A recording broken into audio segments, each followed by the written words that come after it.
This event is important for the community because the suicide rate and suicide ideation rate, specifically for girls in Hamilton County, has gone up significantly. And we want to be able to be a part of helping that number go down by teaching the girls skills that they can use in their everyday lives to help them feel more self-confident and empowered.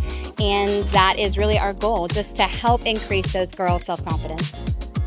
My name is Jamene Melvin Johnson. I'm a junior at Burnett High School, and at the Girls Leadership Summit, my favorite room so far was the Signal Mountain room, where we learned about self-worth and self-esteem. We learned the difference between one of those. One being self-worth is more about your self-esteem, is being confident in the ability that you have.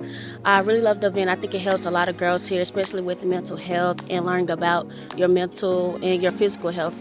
I've learned a few things about myself and my body, which is amazing. I've never done anything like this before, and I'm so glad I learned about this through my school.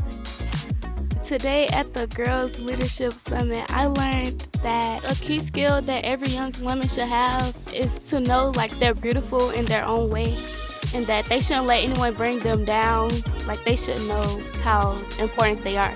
This event is important for the community because it adds knowledge, a lot of things, resources that kids may not know or parents may not know, and that are helpful for the future.